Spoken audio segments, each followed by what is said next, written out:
What is up, everybody? Welcome back to another episode of Talk Other Tundra, your Green Bay Packers podcast that is a proud partner of the Eurostep Podcast Network and the Blue Wire family. As always, I am your host, Numac, coming to you post-game as the Packers flounder their win to the Bears 24-22.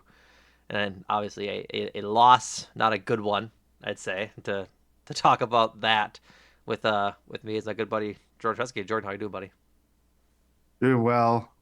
Regular season is over. The playoffs are here. Yeah. But are we happy? No. No, I'm actually quite upset because this game just shouldn't have been this close. Bears defense is good. We know that they are playing for pride and a whole bunch of other sentimental things, I'll say. And the Packers came out looking just flat, like they didn't really want to be there today. Wasn't good. Yeah, Go ahead. I would. I don't know if wanting to be there today. It was just very. I mean, honestly, they didn't play like they wanted to be there. At least the offense did it. And that's where we'll start because the offense looked way worse than the defense. The defense only allows 24 points, three of which were the last second field goal when they were playing, when they shouldn't have been having to be put that in a situation in the first place, which we'll get to. But seven of the points come from a special team return, like a kick return. So that's not on the defense. They hold the Bears to total 224 yards, which I'd say is pretty good. Like, 3.9 yards per play, which I would easily probably rank as the fewest that the Packers let up outside of maybe the Houston game. yeah, probably something like that. But Yeah. yeah, let's start with the offense. Jordan Love and all the starters start this game except for Romeo Doubs, who was ruled out due to an illness, probably the same illness that every other athlete is getting right now. Uh, and Jordan Love, I think, plays, I'd say, probably close to four or It was five series. it clocked into the like 12-minute mark of the second quarter. So at that point, probably 3 to 4. Yeah, looks like uh, he played one, two, three full series, but basically the opener was just 5 plays, 6 plays, and then uh 8 plays before the one play that Jaden Reed fumbled on, and then the one he got hurt on. So we'll say conservatively like four-ish series. Yeah. And again, I don't think he played well today. He's No. he's very inaccurate with his throws lately. The out route to Christian Watson on the sideline is low. It bounces off Christian Watson's hands, but definitely could have been a better ball so that he can actually just catch it in his chest and run out of bounds for a first down. He misses that throw. The weird play that Luke Musgrave caught where it was ruled It a looked like a completion. trap, but it was Yeah, it was ruled a completion. Then the expedited review said incompletion. They challenge it and win it to actually be a completion. That ball was low. He goes 7 of 12 today for 69 yards, and it just wasn't a good day for him. I think this is the third week in a row he hasn't looked that good, and it's becoming a problem lately. And I hate to be like the Debbie Downer about the Packers being in the playoff team, but they can't play like this. Jordan Love can't play like this if they want to see success. Like my biggest thing coming into this game was that the Packers needed to look good on offense for me to be happy with this game and whatever outcome it would have been. Win, lose, whatever. If they looked good, I'd be happy. They didn't. Like the offense with Jordan Love didn't look good. With Malik Willis, it looked a little bit better for whatever reason. I'll get to what I think is the reasoning for that in a little bit. But that's a with tease. it is with Jordan Love, he just hasn't looked good, and it's been an issue. He talked about it post game, and he said that he needs to be more consistent with his accuracy, and that he's been inconsistent. And I think that's the biggest thing. I don't know like where it was lost. Like it might be a coaching thing where they said to take out some of like the gunslinger mentality from him and be safe, not force the ball into places where you can turn it over, sure, like yeah, interceptions are bad. But if it means he's pulling the string on some of his throws and not putting as much zip on the ball as to like not make a mistake or what have you, I'd say just let him be comfortable in the pocket. Like to much to his credit, Brett Favre, one of the best of all time on the field, threw the ball where he wanted to because he knew he could fit the ball into places. If Jordan Love is going to be good, he has to be that kind of quarterback. I'd live with it. Just because what you don't want to do is shortchange Jordan Love's ability by making him uncomfortable in the pocket always. And I think that's kind of what's going on right now is that he just hasn't looked comfortable. He doesn't look like he's driving the ball towards his receiver. He's always throwing a little bit off of his back foot and kind of hopping around the pocket when he does. And it's a problem. And so I don't know if you saw that today or if you've noticed the same things, but I'm getting I don't want to say worried or be like doomy about Jordan Love. It's just that he hasn't been good. I think those are the reasons why. No, I think those are all valid. I think those are all the things that I've certainly seen from my, no QB school here. But it does just stand out of like he is lacking a certain amount of poise that this time last year was he was showing in spades. You know what I mean? Mm-hmm. And not just use this marker because we're getting into playoff territory, so now we're going to be using. I will be probably doing this in some writing form this week on the GSP and Substack, but we're going to be using, hey, the Packers were a 7 seed last year, and now they're a 7 seed again this year, but they have a better record, blah, blah, like using this as like the yard marker, but like it is just, it's not the same, really.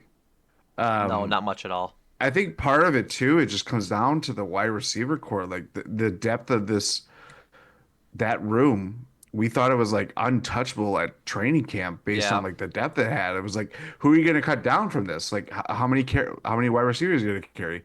And now it's like, Can you obviously in a game can you even where count on a guy? I think that's the big question. Yeah. That is really my big question. Is like, obviously Christian Watson leaves with the injury, terrible to see again, but unfortunately it's been a steady reality for him. Yep. Romeo Dobbs obviously doesn't play, and we're going to be putting a lot on his shoulders going into next week. Jay Reed, what's going on, bruh? That Uh is that is my yeah, targeted twice, two catches for 48 yards, but what had the fumble. had the fumble and I'll let you finish your point about what you're like about the point you're making, but we'll talk about the Yeah, receivers in a bit cuz they frustrate me. it does feel like I mean, it all starts with Jordan Love and the throws that he's able to make. And if you're trying to change who he is, or if he is not super confident in how the wide receivers are playing, and he's holding on the ball too long. His pocket presence has been dwindling. If he's not feeling the pass rush, what is he going to be able to do? You know what I mean? Like this has just kind of been the season in a nutshell. There's always something, and it's sports, it's football. Not everything is going to be perfect on paper, or from what it looks like on paper to what it looks like on the field. But I would just say that the way that we talked about the Packers' weapons and specifically the pass catchers, because I'm going to throw in Tucker Kraft with this in this situation too, because it's not just wide receivers. It's just not. I don't know why or how it has gotten so feeble. It just feels like it just doesn't have this pop to it, and it's so noticeable. And you can't explain why it looks like this with the wide receivers without explaining Jordan Love, and you can't explain Jordan Love's play without explaining the play of the wide receivers. So it's just so it obviously goes hand in hand because you can't complete a pass without those two parties. But yeah, I think it's just it really is just a shame to see the Packers offense with all the sky high expectations and the times where yeah, it wasn't perfect, but even when we were kind of like, yeah, it runs too hot for very little, and then it stalls out. It's like we're not even talking about that now.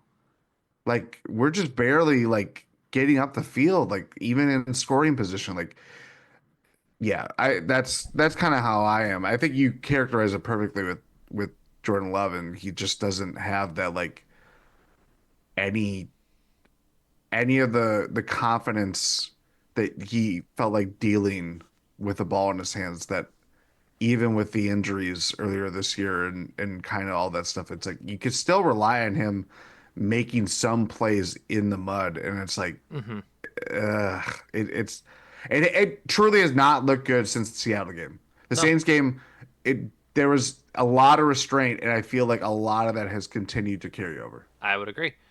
For context, comparing 2023 Jordan Love to 2024 Jordan Love in basically the last half of the season. So from uh, for 2023, it's from week 10 onward. And then for 2024, it's since the Bears game after the bye. 2023, Jordan Love had 279 attempts, 196 completions, good for 70%, 2,100 yards, 18 touchdowns to one pick. In 2024, in 7 games, so but negligible considering you had 7 attempts or 12 attempts and 7 completions today.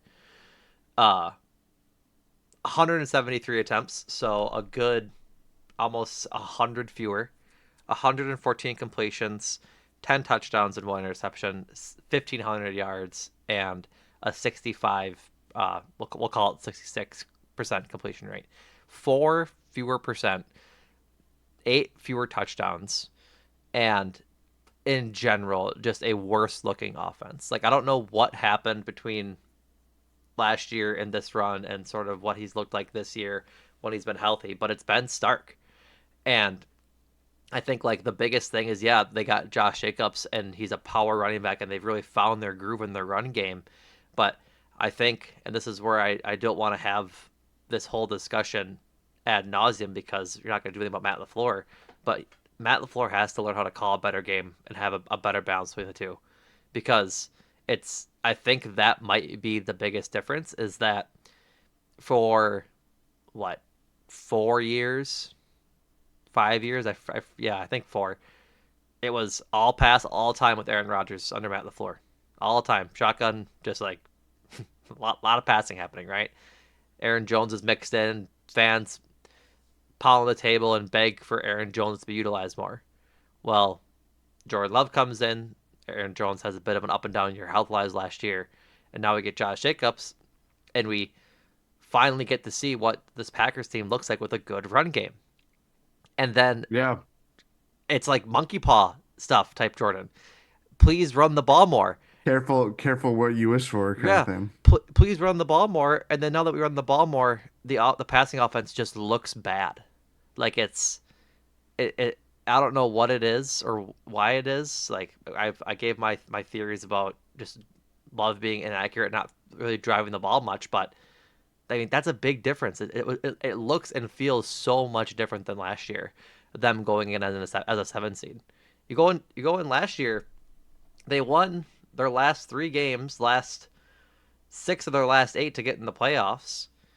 And yeah, the two stinkers against Tampa and the Giants are bad, but at least they were winning games pretty handedly when they were doing that. Like they whoop up on Minnesota in week 17, 33-10, and then they beat the Bears 17-9 at home to clinch the playoff spot. Compare that Yeah. to this year, there's not a whole lot of joy being gleaned from these games. Like it wasn't fun last week. It wasn't fun this week. The Saints game, while a blowout, like I'd say was boring, but that's not a good or bad issue.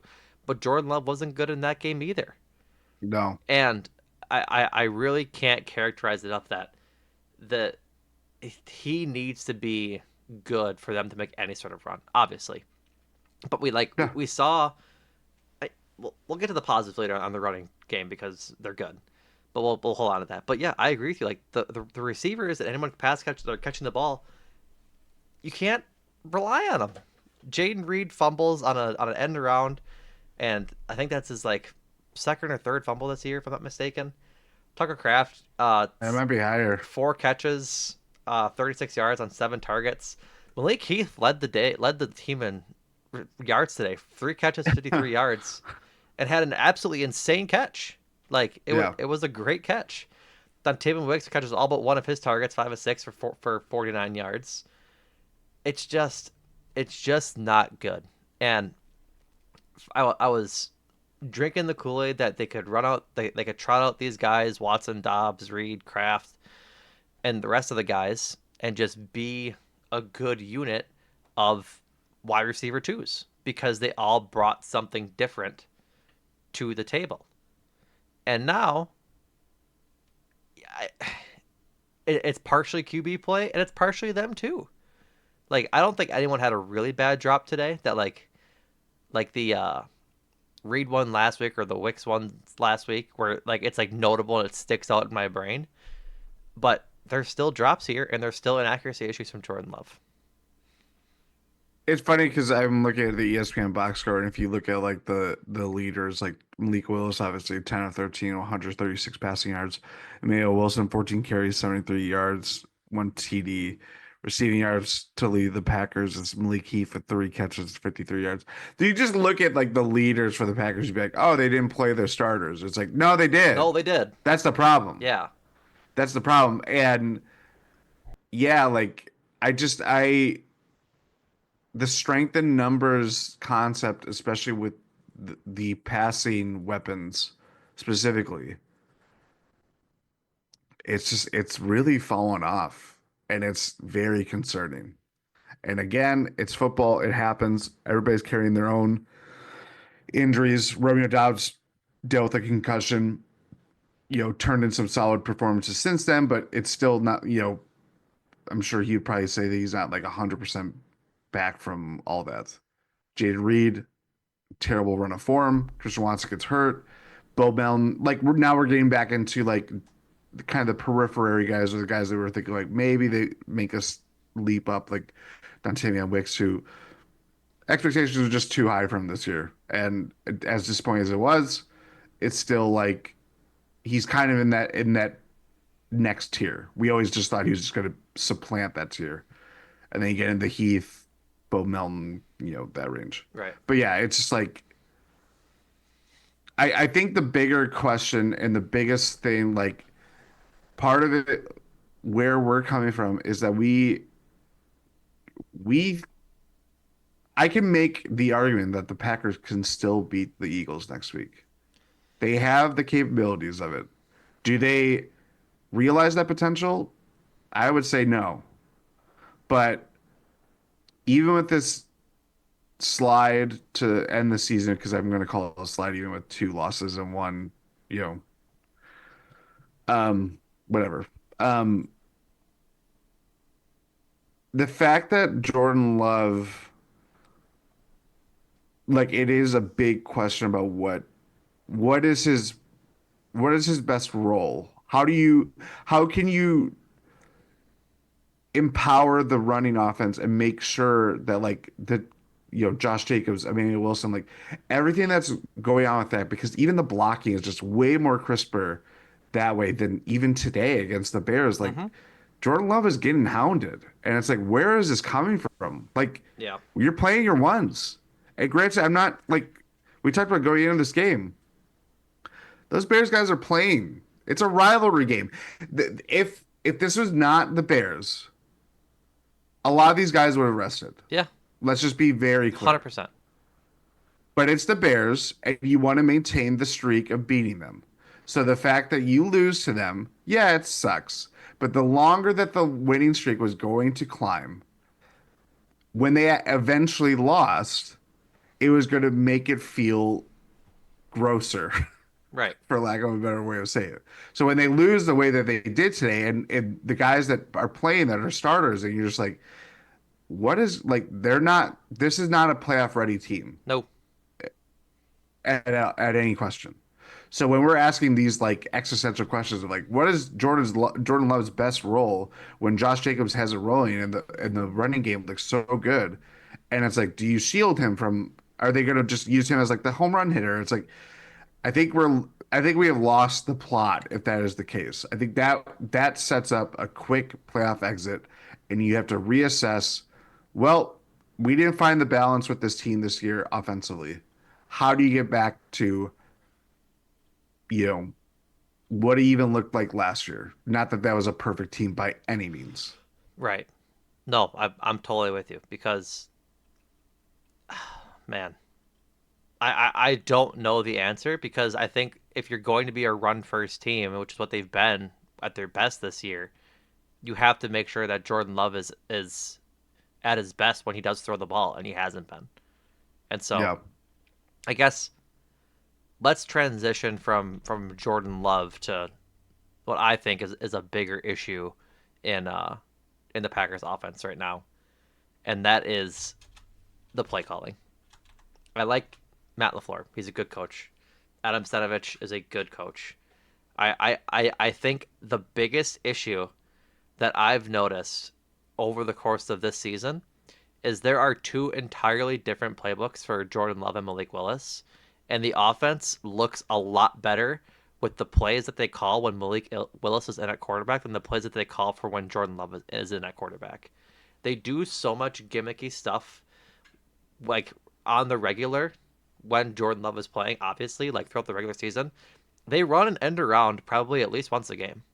I don't think that's a smart thing to do. Like they run the end around with uh with Bo Melton, and he gets absolutely walloped um by somebody. I think Byard, it's yeah, Kevin Kevin Byard. Byard. Yeah, gets walloped for no gain. The jet sweep for Jaden Reed, he fumbles on. Like it's just not good play calling. And so, like at sometimes I don't understand why they don't run it up the gut when they've had so much success between the tackles running this year, and they keep bouncing it outside. Like I know that Aaron Jones really likes running it outside, and maybe that's some of that like left over from last year. But Emmanuel Wilson, Chris Brooks, and Josh Jacobs all run way better inside the tackles than they do outside of them. And so the way that they play call this game, and like it just they run the offense for Malik Willis like he's a hampered quarterback and can only make certain types of throws, right? So it's a lot of quick throws over the middle, short slants, breaking routes to the sideline, really short stuff, right? Do that for Jordan Love, like because those plays get you 5 6 yards. Like that's good offense. You don't need to be taking throwing the ball 9 10 yards down the field every time. Like if a good offense is being run with Malik Willis, which I think it you arguably can say it has. He won both of his starts last year, and for all intents and purposes, when he came in, it looked a little better than it did pre Jordan Love getting hurt. And that's not a dig at Jordan Love. It's just facts. Like 10 of 13 from Malik Willis, 7 of 12 from Jordan Love. Their average depth of target was probably a little worse, or Malik Willis's was, but he also hit a couple of deep shots down the field because I think they had a good mix of what they were calling. And so Yeah. I don't know like if at all there'll be any changes offseason. There most likely won't be. But Adam Stenavich has to, I think, renew the playbook. He has to throw it all out and figure out what's actually going to work for Jordan Love and this set of receivers because they have this set of receivers again for all intents and purposes going into next year. I doubt they're cutting Christian Watson. I doubt they're cutting Romeo Dobbs or Jaden Reed or Tucker Kraft or any of the main guys featured in the offense, right?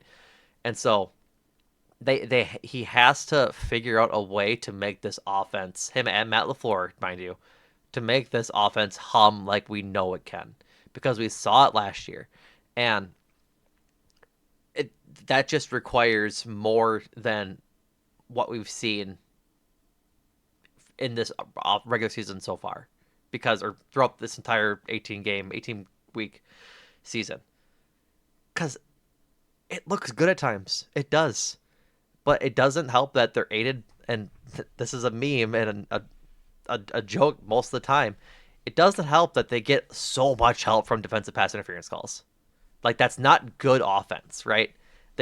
Yeah. They throw the ball down the field, and it's most of the time short. Guy makes a play on the ball, DPI. Sure, it's a good football move, whatever, to at least go back and try and catch it.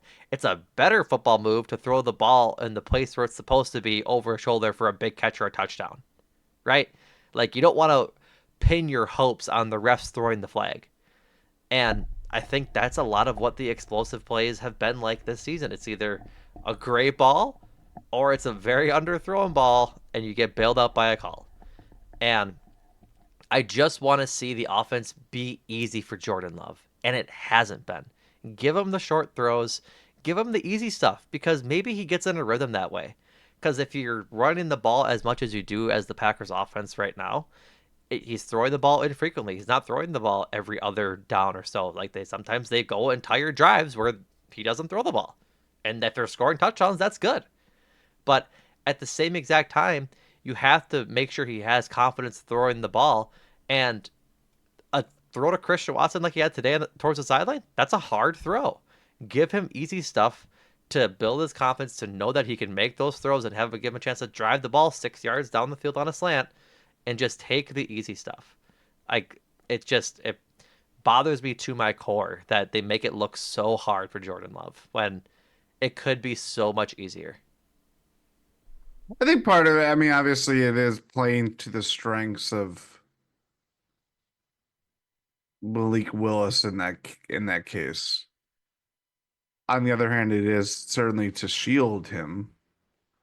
Um, I do wonder if the easy throws that you mentioned, I mean, wouldn't that help someone like Jaden Reed who is best used, behind the line of scrimmage? And again, not to keep making this comparison on this podcast that we have been doing for over 2 years.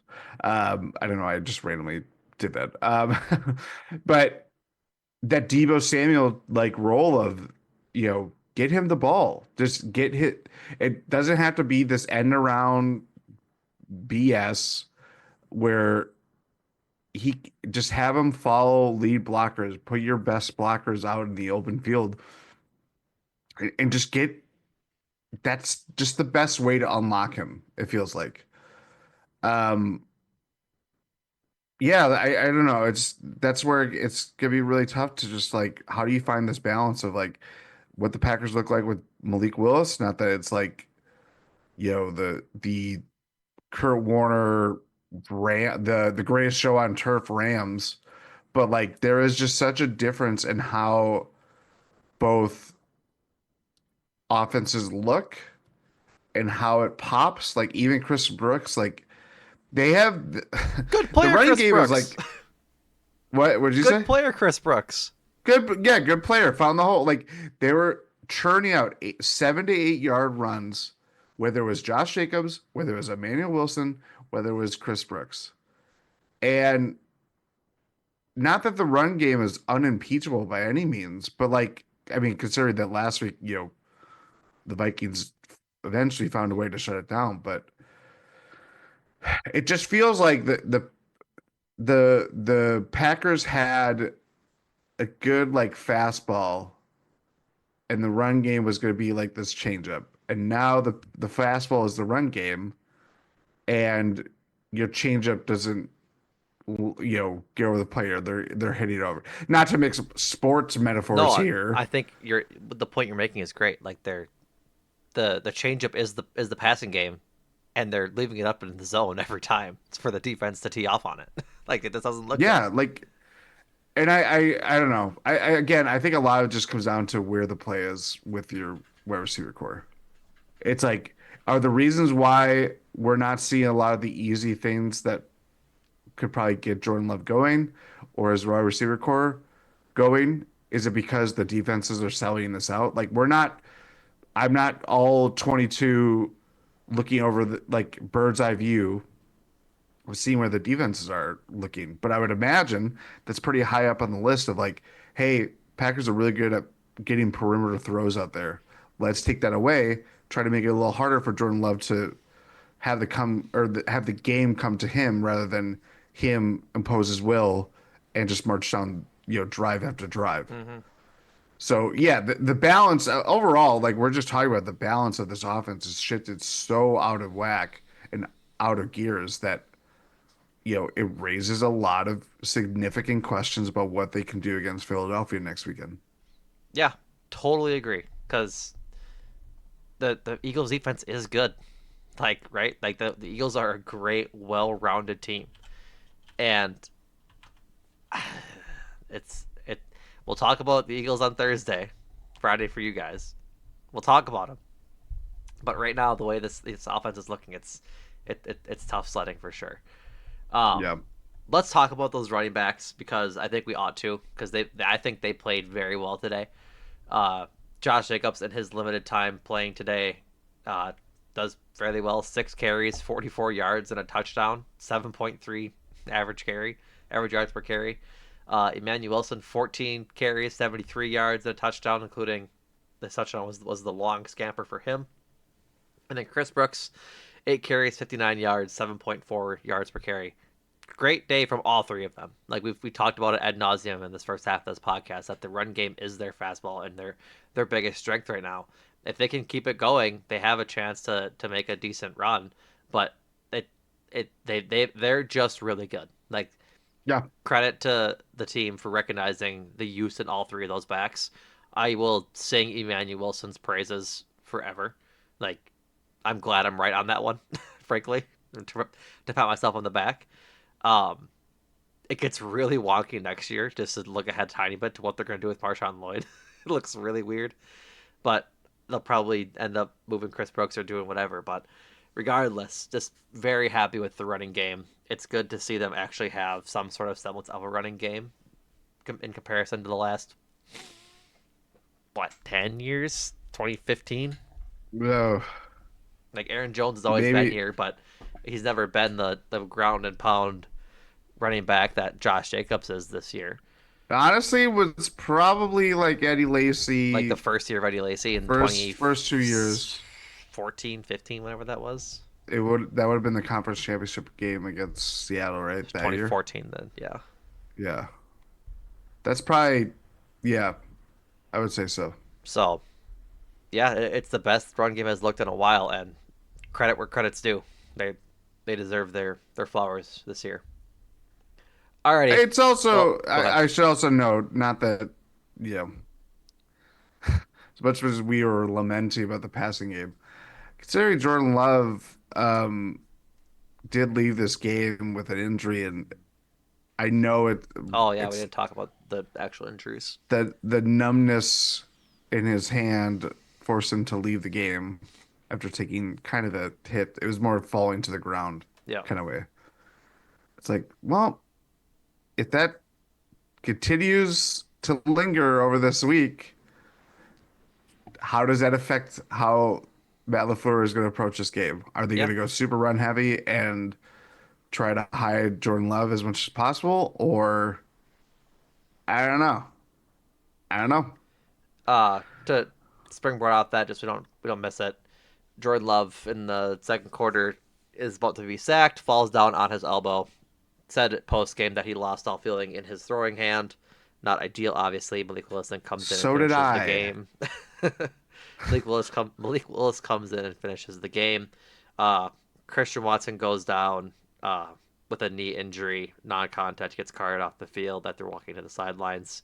Matt LaFleur said post game that Jordan Love is good to go for next week, and that he's not as optimistic about Christian Watson. Probably done for the year, if I'd imagine. So And depending on the severity of it, probably gotta go into next year too. yeah, hopefully it's not that severe, but yeah, if it's non-contact getting carted off, it's probably not great. So maybe we probably won't see him until late September next year, unfortunately. Alrighty, let's go to the other side of the ball because I do think that the defense played well today. Uh, defense gets a sack, including as well as an interception, and I believe, Thrown by Keenan Allen, of yeah, well, course. of course. And then I don't think there was a no, they didn't force a fumble at all. But No. um actually they did. I'm not sure what Did they not recover it? DJ Moore lost the fumble. Yeah. Oh, yes, that is right. That is Yeah. what That was prompted forced the out field goal. Yeah, but they forced two turnovers, and I mean, I think and got a sack. They missed a few sacks, which I think would have turned the tide of the game a whole bunch. Like the few sacks they missed, I think were pretty critical. Edgerrin Cooper missed a open sack on Caleb Williams, who gets away from it. That's just good QB play. I'm not blaming Edge for that.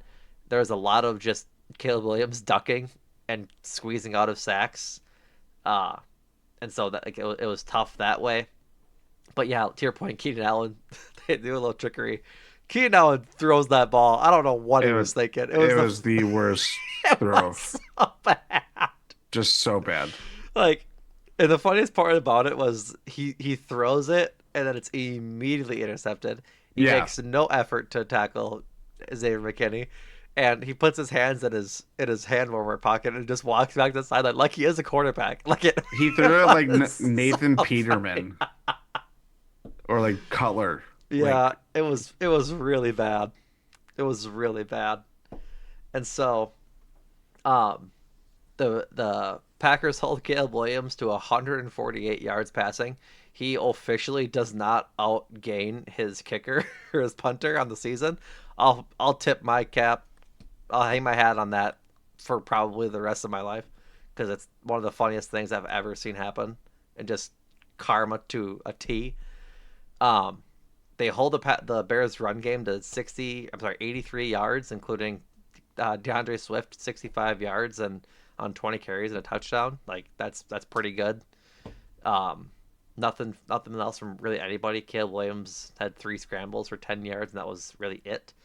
Um, DJ Moore had a decent game today, but other than that, no one else really did. Keenan Allen's next highest at 25 yards, and I think like for the entirety of the game, sans the last drive, the defense played really well, and it's another point for optimism going into next week, right? They have guys who can play even when all their guys are out. No Evan Williams today, no Jair Alexander today, and they're playing well, and it's good to see. The only thing I have a gripe with was what in the hell was the last yeah. drive from the Yeah. defense? Like when it's The it's the Manning play, the penultimate play when they yes. leave the middle of the field open with 18 seconds left. Like they had 3 corners stacked on the right side. Like all 5 were on the like, or not all 5, but probably 4 corners stacked on the right side of the ball, and then the one guy in DJ Moore, and that's who ends up getting the ball, and they go down and snap it and clock it for 2 seconds left. Like that's you can't leave the middle of the field open when there's like 20 seconds left. I understand they had no timeouts. That's probably the right play, and maybe hindsight is a little 2020 here about this, but you just can't leave that much middle of the field open for 20 yards to get them into field goal range. If you want to leave the middle of the field open at 5 yards, sure, but he threw it for 15 yards over the middle of the field, and then that's like the perfect time to, or like what is in essence the perfect distance for them to Yeah. not have enough time, or to have enough time to go down and clock the ball. Like Jeff Halfley, I think has done a good job this year. I think they'll be better next year, and hopefully they're better as they go into the postseason. But that was incredibly soft coverage from a point from a moment that you could not have that soft of What was coverage. the coverage? Like it was like guardian, like it was basically like a horseshoe. Yeah, It's like a ball man's a horseshoe head. Literally, just middle, like I know, nothing there. I know. But yeah, that was just like appalling because you could even see it on the screen. I'm just like, why? When they were lining up, I was like, "What are they doing?" Yeah, well, it's like, what does anybody have like some awareness of where you are on the field of where like just have some body, a body. Hmm. That's all you need. Yeah, But yeah, that was outside of that monumental gaff. I agree. The defense played well. They forced turnovers. They got the Packers back into this game because it's. I mean, yeah, that fumble on DJ Moore. It happens. Let me look at through the drives here. It happened under 5 minutes to go in the fourth. yeah.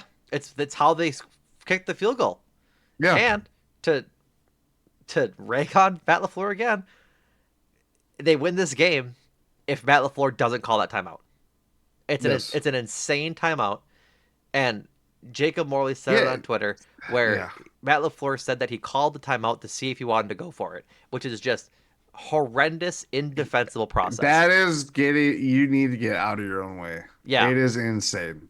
yeah. Insane. He's so in his I head about when to go for it, and they just need to assign that job to a different assistant coach and tell LaFleur when it needs to happen and when it doesn't. Because if they I don't call that timeout, the clock just runs and they don't win this freaking game. I am not going to lob this in the sense of look at the poor game planning because there has been a history for Matt LaFleur of game management miscalls. And I'd also say that there is a history of any NFL coach having the same missed calculations with game clock. Like literally what game was it that I was watching? It was the Falcons Commanders game Oh yeah, last week. it was awful. Raheem Morris and Dan Quinn both refused to. Both. Had no idea how to properly manage the clock. It's just insane how often it happens. Mm-hmm. And you just realize that is just kind of that is what you have to come to expect with NFL coaches. Well, famously, Andy Reid was horrible at it. Andy Reid Andy Reid was is still horrible at it. kind of horrible at it. No, he's gotten And a lot better. And he's gotten a lot better, I but think part of it is he has a Hall of Fame quarterback now telling him like that probably has a better understanding of what the situation is. Not that Patrick yeah. Mahomes is smarter than Andy Reid, but you know what I'm saying, where you have a one of the best quarterbacks to ever play the game, knowing what needs to get done and how long it takes to do it, and he can just call timeout if there needs to be a timeout kind of thing. Yeah.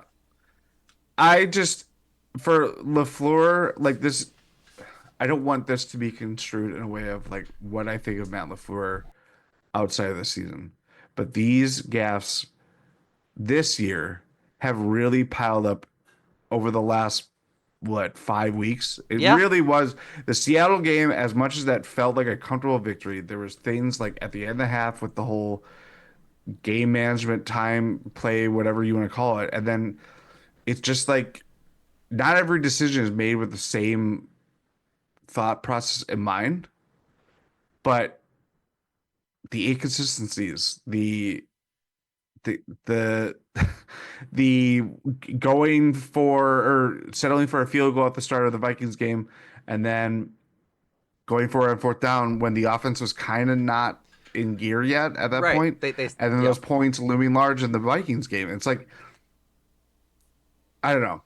I don't know. It's been very concerning to see that, and I think that also just adds to not having a pulse on this Packers team in general. Like if the coach is kind of like waffling back and forth with like we're gonna do it this way, this one, and then it could be a drive later and his thought process changes.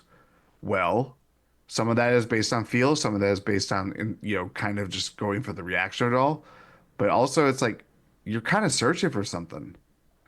I don't yep know. That's where it feels like a lot of this falls under that category. yeah. Like he's a good head coach for like almost all the time. But when he gaffs, he really gaffs, man. Yeah. And it's not good. And he like he said, he needs to get out of his own way. And I'd like to see that be addressed in the offseason.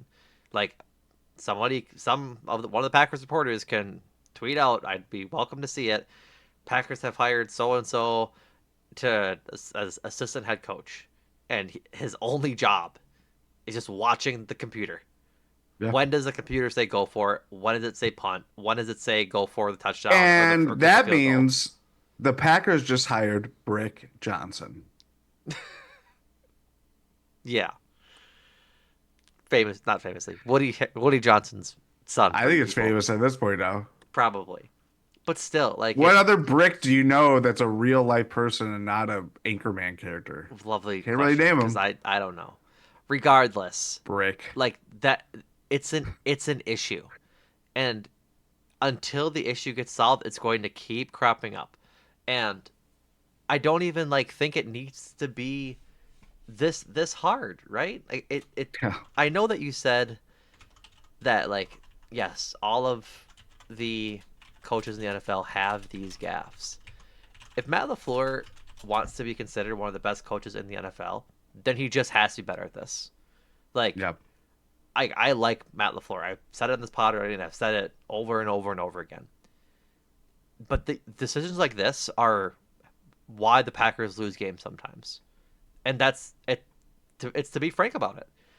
And so once you can figure out when it is the right time to go for it, I was watching the first quarter of the Detroit Vikings, like the Detroit Minnesota game earlier.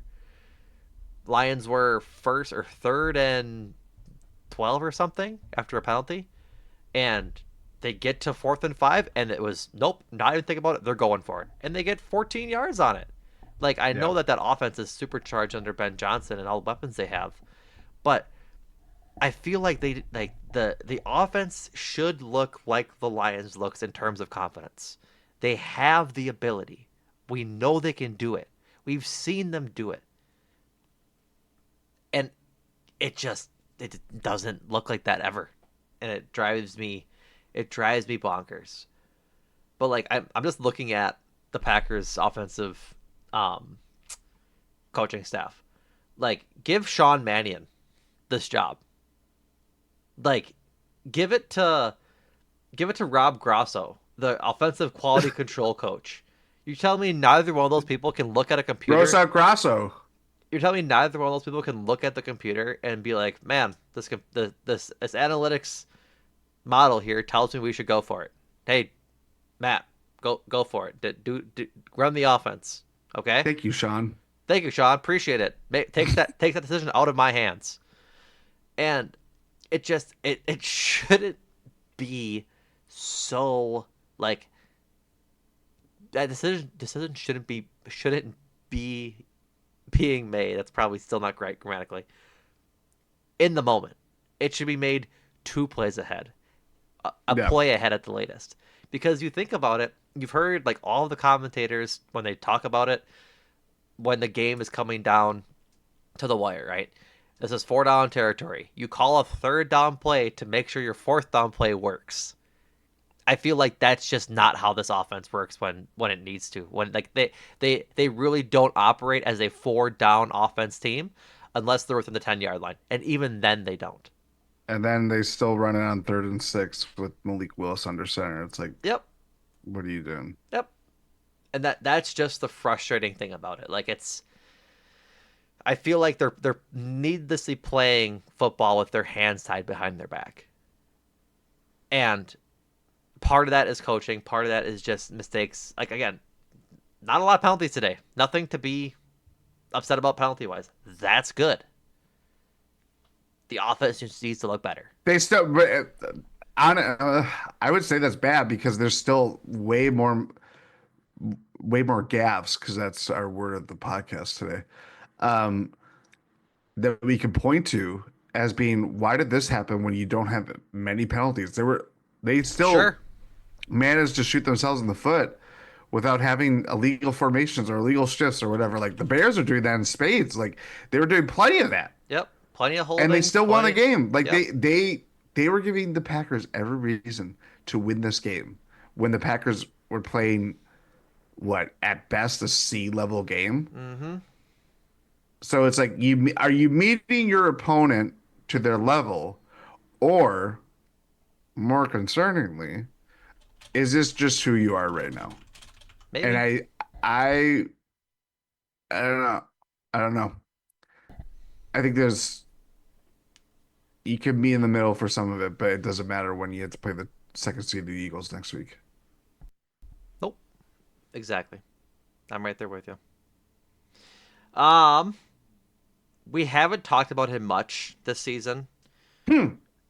Uh, but Brandon Is it McManus, Grasso? no, Brandon McManus will be getting a cheese this week because I feel like he That kick that he hit was nailed. pretty impressive. Yeah, and Was it windy today? no, that it was not windy. He hit So he hit that ball poorly, and it just by sheer leg strength went in.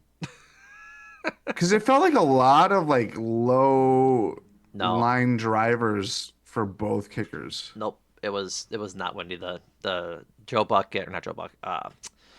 Kevin Kugler. Is that who it was? Hmm. Well, him and Moose. Moose, your old buddy Moose. I Uh, love Robo Dunze's uh uh what do you how do you say it? I don't know. Robert didn't have a good day. He had a pretty poor day actually. He's I love his blocking. He had bad blocking. It was Bad crazy. blocking. Uh, Gerald Johnson. regardless, Can I return this they said that the flags on top of the goalposts were straight down on Hmm, on Brandon McManus's kick, but like his very fathers. I think they said since being signed, he's missed He's missed one one one field goal. kick, which is insane. So he'll be And I getting a can't cheese. even remember when that happened. Neither can I. But he will be getting a cheese this week because his body of work has been great all season long, despite him being not being not the biggest fan of how he acts off the field. So, um, Daniel Whelan, good job for him today. He had that muffed punt from the bad snap that he recovered and still managed to get a punt off. That's a big play in the game. Um, ultimately Yeah, doesn't mean punt much off. regardless, but it was still a good play. Brandon McManus missed a field goal in the first Lions loss. So the crappy rainy one. Oh yeah, not holding it against them. Same. Um, go from Daniel Whelan. More defense stuff. Carrington Valentine had a really good day. He had a couple of good covers. He had a really awesome tackle on special teams as well. Um, Edrin Cooper had a good day. TJ Slayton had a good day. I'm trying to think of other guys that I noticed. I was just happy to see today. I think Carl Brooks had a decent Keyshawn couple of Nixon, runs. I thought would do really well Yep. today Keyshawn too. Nixon keeps doing his thing. Like there were bright spots in this game from individual players, but it sucks that almost none of them were catching or throwing the ball. Yeah. So, anything else, Jordan, or should we briefly wrap up the review part of this and talk about a little bit Early of next week? early thoughts about next week. Yep. No, I think that's kind of where we have to stand. I think a lot of it just comes down to like how the offense looked and injuries. There weren't any other big injuries that I can think of. All eyes are on Philadelphia for Yeah. Sunday, 3:30. 3:30 Sunday that was announced. I mean, that makes sense, frankly. Yeah, I mean, it's Green Bay Eagles, some playoff history there. Who else? The Texans are playing Saturday afternoon, which I Yeah. feel Well, like is all of always the AFC teams play two on Saturday, and then the Bills play noon on Sunday, and then it's Packers Eagles 3:30, Commanders Bucks 7:20, and then the loser of the Vikings Lions game plays in LA against the Rams on Monday. So, interesting. yeah. So there's that. Uh, early thoughts are it's going to be a tough game. They have to make sure they can keep Saquon Barkley in check, which they did not do in their first meeting. I believe he had like 120 odd yards, if I'm not mistaken, 109 on the ground, along with 23 in the air and a touchdown. So about 120, 31 yards. So keeping him in check, and then finding some way to cover AJ Brown and Devonta Smith. I'm not sure. Like Carrington Valentine probably pulls the AJ Brown assignment with Xavier McKinney over the top, but it's gonna be a tough game, dude. Tough Yeah, game in a hostile environment. this is the path the Packers find themselves at. Yeah, It's the hardest road to take, and you have probably the biggest nuisance of opposing field environment. Like, you know what I mean? Like, Yeah, it's a hostile environment for sure. so they play like crap, they're gonna hear it. Yeah, That much is clear. yeah. I think the biggest thing for me going into this postseason and coming out of this game is I was pretty annoyed that I'm going back to the Bears game, so I apologize for misleading you all. I was pretty annoyed with the process along how they they went about this game. Like if they won this game, the Commanders needed a 30-yard scramble from Marcus I Mariota to win that game at the buzzer when Mariota throws a touchdown to Terry McLaurin. Otherwise, they're playing in Tampa this week or next week. A vastly different game to go into. And I just wish that they would have played to win the game like more handedly. They obviously didn't want to lose and that they weren't planning on losing all day. But Matt LaFleur said that Jordan Love could have come back in, like if needed. And if that's the case, why not just play him? Because the Commanders were surprisingly losing to a very bad Cowboys team for I think 75 to 80% of that game. And they knew it I at halftime. yeah. And to still trot out the second stringers, Malik Willis, the no disrespect, Emmanuel Wilson, Chris Brooks and the like, it's I just don't like the process. Not like at all. And so now you have to go to Philly. That's a hard place to play, as we I talked about. But instead, you could have sans the what happened in Dallas.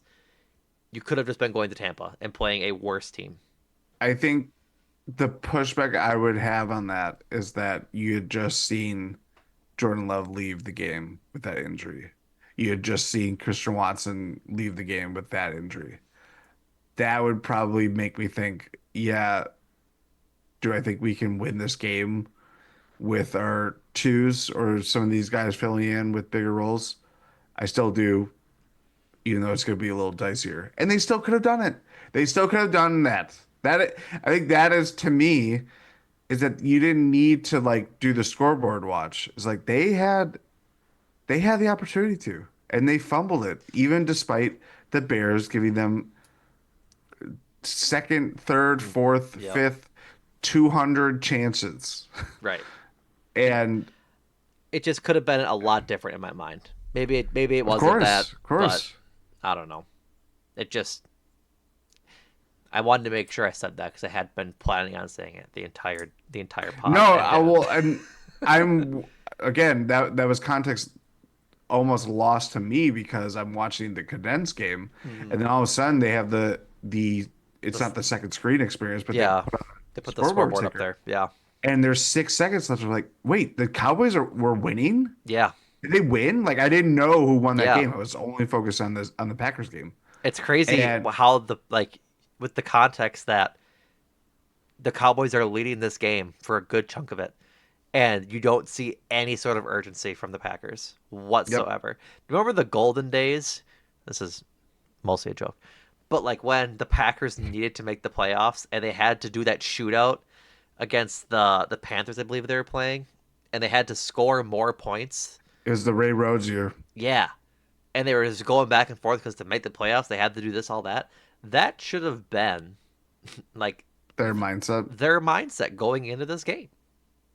Watch the scoreboard, see where it is at halftime. If the That Commanders were requires a losing, passing game that can create a shootout. but at least have the urgency. And they didn't. So that's regardless. I'm not Yeah. excited to go play Philly this week at all. Like I would have been fairly excited to play Tampa because I think they're a significantly worse team. They might be the Commanders because the Commanders' defense isn't that good. But I don't know, Philly's man. got some big questions though. I mean, I I don't know know if they do. Hurts. Has been good. He's been good, but the injury. I know he's. They didn't play him because it was a meet. They That was didn't a play meaningless game for Saquon. them. Yeah, Also, never heard of their backup, Tanner McKee. Never heard of Tanner him. McKee, who well that was the backup to Kenny Pickett. Oh my god, Yeah, I forgot about that. Penny Kickett. Um, No, it's can he kick it? Yes, he Thank can. you. Thank you for picking that Yes, up. he. Yes, he. Oh, I know. Um, what was I saying? No, the his concussion, rust, whatever you want to call it, like that is something to consider. But outside of that, Saquon Barkley's really good, and they got two really good pass catchers. I guess And Dallas got I didn't know he's still nursing his concussion. Hurts has been ruled out for Sunday's game against the Giants, but he's progressing through the NFL's five-step concussion protocol and appears to be on track to practice the upcoming week. I didn't know he was still nursing the concussion. I thought he was just out because he was it was a no, meaningless I game, think I think and so whether they were just kind of putting that out there like early on, right, it was determined very early. gotcha. Well, regardless, it's just I don't know. I don't want to say I'm afraid of this Philly team because they hung around with them week one this year in Brazil, but I think they're a much better team now than they were then. I think they've come to mesh a little more, and they've got three guys that can really hurt you. And we'll talk more about it on Thursday. Yes. Yes, we shall. Anything else, Jordan? Um, no, I think that's it. I think that's it. Alrighty. Thank you all for listening. It's been a wonderful 18 weeks of a regular season. Now it's time for the fun that is the postseason, despite all of our Are you prior ready? prior convictions. Uh, like I said, thank you all for listening. Go check out everything gspn.info or gspn at gspn.info and subscribe to our premium Substack where maybe you'll see a little dipping of the pen from Jordan this week. Um, all those articles are exclusive for our paid subscribers, so go check it out. Like I said, $8 a month, and you get all of the GSPN pods ad free, as well as GSPN After Dark's Ty and I recorded one yesterday. That's live now. We traded Jimmy Butler to all 29 NBA teams, and to see which ones fit the best. A lot of fun. A lot of fun. Only found about 8 to 10 What was suitable. what was your favorite destination? We decided Memphis because they can get there with like Brandon Clark. Let me look at their Smart. Smart. Oh my God, ESPN is about to feel my wrath. Um, Brandon Clark, Marcus Smart, and I want to say Kennard gets them Yeah. to Jimmy Butler money, and they have all of their picks and such. So that was our best like real destination. I told Ty that the Clippers were a good one because they can do Kawhi for Jimmy Butler straight up, and so Hmm. yeah. But go listen to it. It's a really fun pod. It's a really fun pod. Um, check out all things Bucks over at the Bucks feed, Eurostep and Win in Six. Bucks floundering a bit, can't figure out how to beat bad teams. I'm sure the fellows will have some comments about that this week.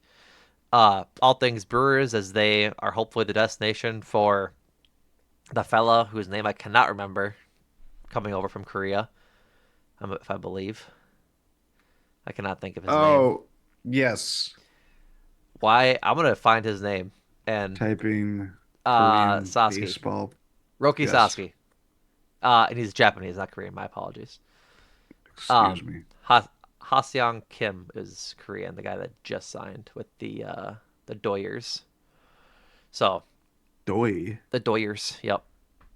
Uh, go check out Cruising for a Bruising for all things Brewers, and then make time for this as the fellas get ready for award season as the Golden Globes are on tonight. So They are. um, yeah, go check it out.